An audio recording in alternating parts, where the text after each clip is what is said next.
Passem al punt número 3, que és la proposta de comanda de gestió del servei de l'escola infantil PIMO. Bé, els grups polítics són coneixedors ja que per part de l'empresa pública municipal s'ha fet càrrec de la gestió i explotació de l'actual escola infantil municipal per mig de la gestió de la nostra empresa pública.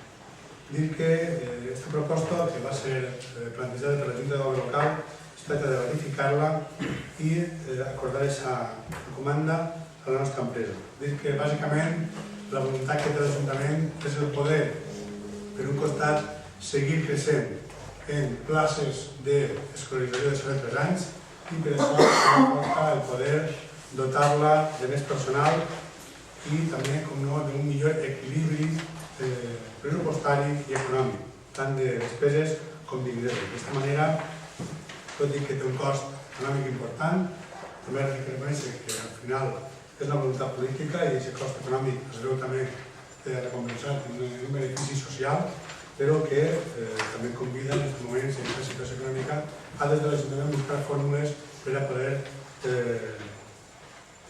fer que resulti més econòmica aquesta gestió mantenint el mateix servei i la mateixa atenció. Alguna intervenció? Sí. Bé, nosaltres no tindríem cap inconvenient en votar a favor aquesta proposta perquè en realitat és cert que hi ha una sèrie d'avantatges econòmics per a l'Ajuntament, no per als treballadors, si la gestió passa a PIMO, però també és cert que es planteja el dubte de que a partir d'aquest moment els membres de l'oposició deixarem de tindre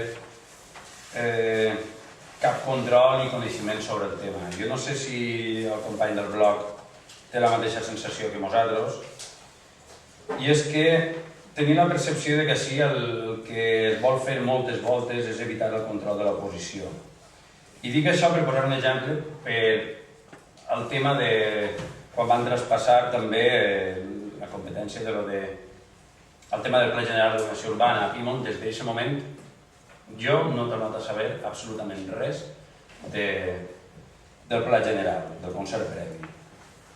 Però bé, com ja he dit abans, tot i pensar que aquesta proposta pot ser i pot tindre avantatges, anem a votar en contra principalment això, un poc com a reivindicació pel poc control que tenim els membres de l'oposició sobre aquesta empresa. Molt bé. Alguna intervenció, Xavi? Sí.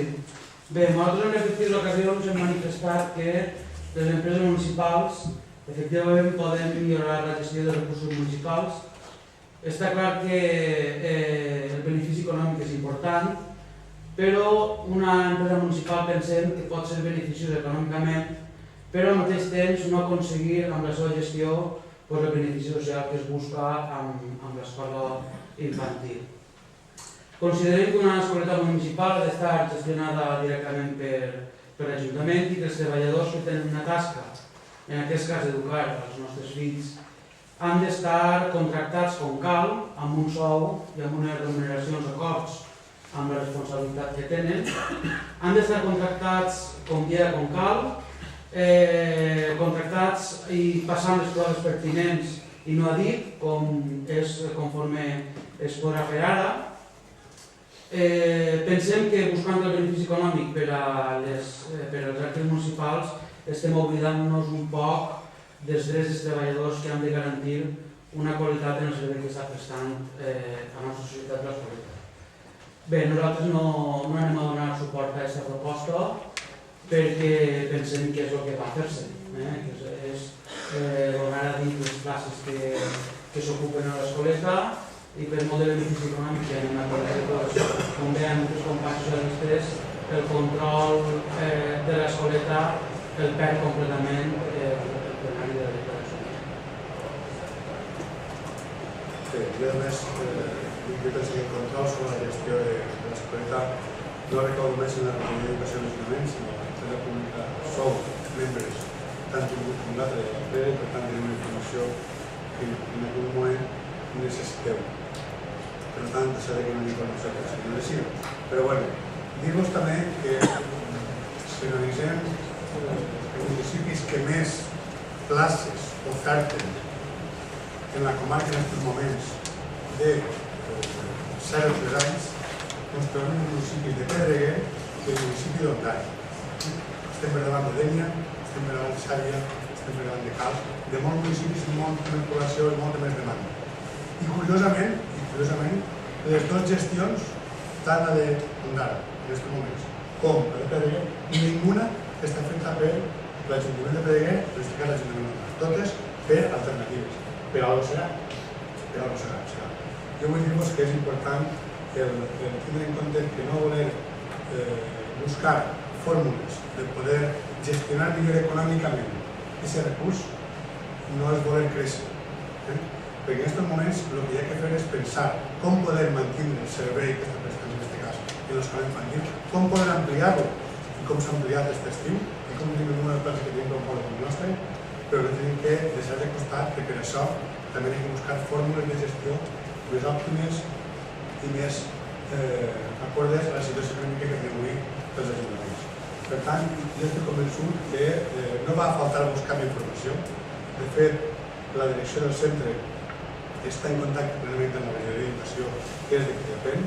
L'empresa també va fer la gestió econòmica del centre i del personal que es contracta, que és un personal que passa les seves operacions directives i tota la seva informació, però no pot ser d'una altra manera. Per tant, penso que no és tant com s'ha dit per part de tots els grups polítics, i sí que tot el contrari, la voluntat de que l'Ajuntament puguem millorar el que és cada dia la nostra educació de 0 a 3 anys i sobretot intentar, com s'ha fet en aquests últims 10 anys, donar cobertura a tota la necessitat educativa de 0 a 3 anys que hem tingut. No hi ha hagut pràcticament cap any que tinguem una llista d'espera que es quedarà fora o es quedarà desatès. Sempre s'ha atès a la gent puntualment cada volta que hem iniciat el curs. De fet, la demanda que va córrer el mes de juny s'ha pogut cobrir gràcies a aquesta nova gestió que per part de l'Ajuntament s'inicia. Alguna intervenció? No, simplement jo no estic dient que la gestió no pugui ser millor en l'empresa pública, jo simplement manifesta el nostre malestar en l'aspecte de que pensem que en lo de l'empresa municipal ens falta informació, ja no és, o si no vols informació, no sé, falta reunir-nos més, pense també, tractar els temes, el que et dic, tu has tornat a saber alguna cosa de la revisió del Pla General? No hem tornat a saber res. Això és el que estic referint-me. O sigui, el sentit del nostre vot va arrel d'això. No és una altra cosa. Si no, en cap moment hem intentat discutir la qualitat del servei i públic que ser molt orgullós de ser una de les escoles municipals que més serveis ha donat en número de classes. Però, com hem comentat, del Pla General no sabem res. Tot el que s'ha donat a gestionar per a PIMOT, excepte la piscina, perquè som usuaris, doncs no sabem absolutament res. Entonces, a part, posem en dubte la manera, les formes a l'hora de contractar i a l'hora de donar aquesta qualitat en el servici que fins ara s'està donant. Molt bé, passem a la votació.